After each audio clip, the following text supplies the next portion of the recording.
Et bonjour, voilà, c'est donc le deuxième épisode de l'accord de la semaine. Et pour cette semaine, l'accord sur lequel on va bosser, c'est celui-ci. En fait, c'est un de mes accords préférés d'ailleurs. C'est un accord qui... On a envie d'aller vers d'autres accords après ça. Donc c'est sympa. Ça crée une attente, quoi. En détail, l'accord, donc ça commence avec un La sur la première corde. On ne joue pas la deuxième corde, donc en fait, souvent on la bloque avec ce doigt-là. Ensuite, sur la troisième corde, c'est un Sol, un Si, et enfin sur l'avant-dernière corde, c'est un Ré. Alors, cet accord, on peut lui donner plusieurs noms, mais le plus simple, c'est peut-être de le regarder un peu différemment, de se dire que cet accord, finalement, si on joue ici, là je joue juste un Sol en barré, Sol majeur, eh bien l'accord que je jouais avant, ça revient juste à décaler ce doigt-là du Sol vers le La.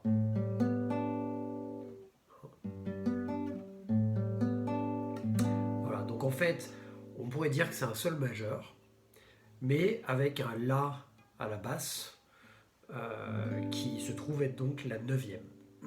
Donc c'est le moyen le plus simple. Mais ce qui est intéressant en fait, c'est qu'il y a donc un décalage entre d'un côté la basse, ici, et de l'autre côté l'accord. La base est un ton au-dessus de l'accord, ou l'accord un ton au-dessus de la base. Donc en fait, ça fait un petit décalage, ça fait une petite tension, et c'est ça qui fait qu'on a envie d'aller vers d'autres accords.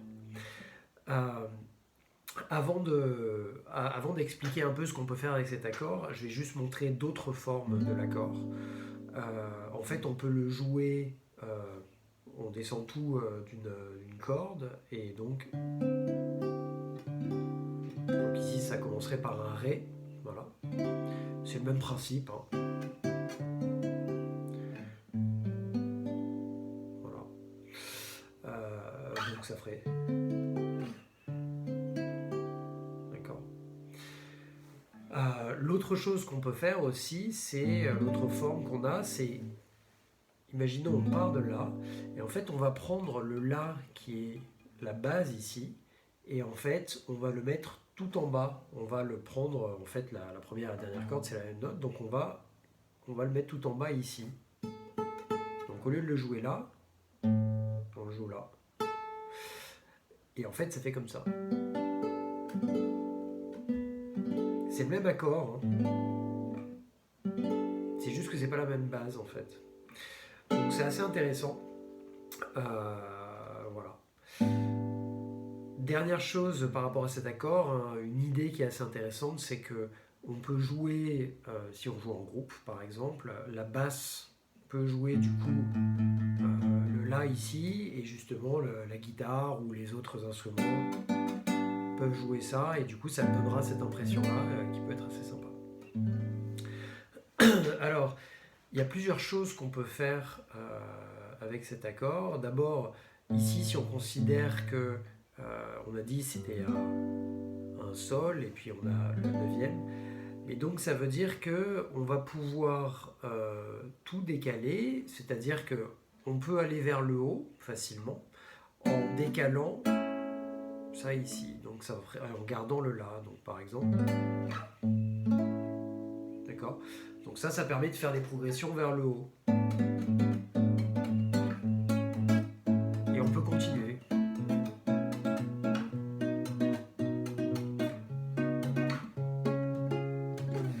Donc voilà, donc ça permet d'aller vers le haut, c'est assez simple.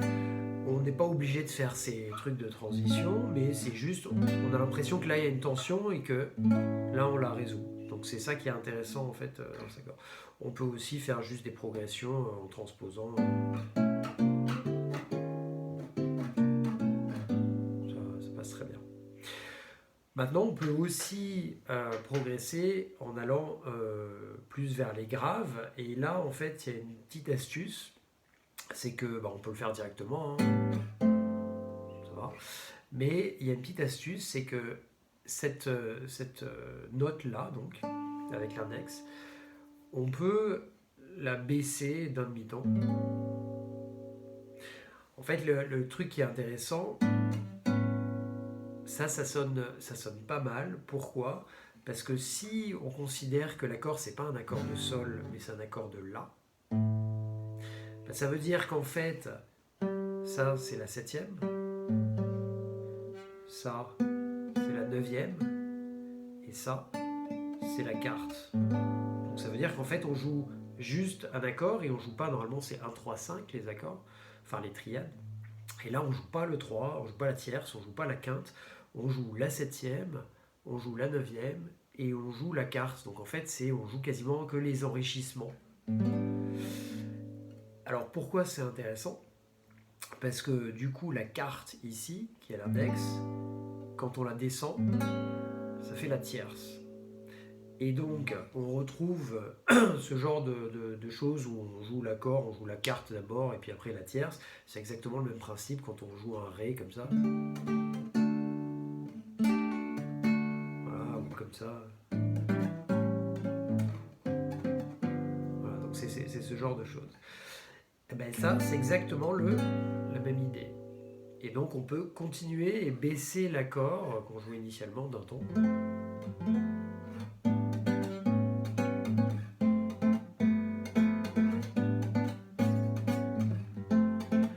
Et c'est un vrai plaisir d'improviser sur ça.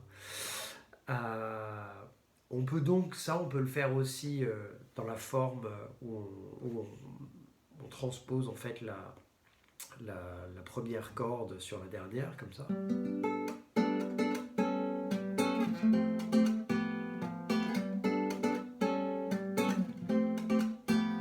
Donc ça, c'est sympa.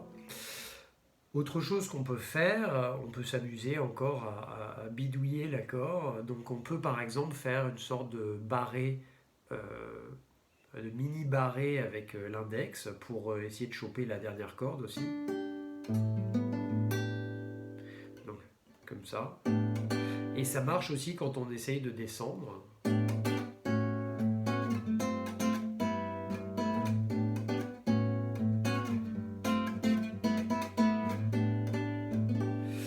Voilà. Et aussi autre chose, une autre idée, c'est qu'on peut aussi enlever l'index complètement et se servir des cordes à vide. Alors ça va pas marcher dans toutes les positions, mais il y a pas mal de positions où ça marche. Donc par exemple...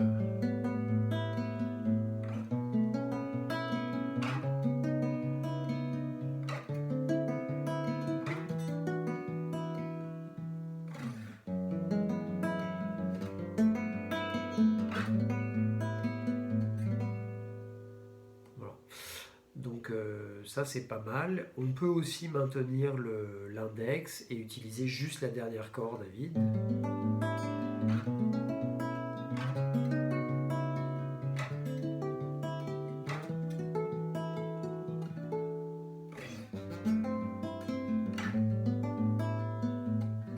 Voilà. Donc en fait c'est assez sympa. Il y a vraiment pas mal de choses à faire avec cet accord. Voilà. Je crois que c'est tout ce que j'avais à dire là-dessus. Eh bien, à la semaine prochaine.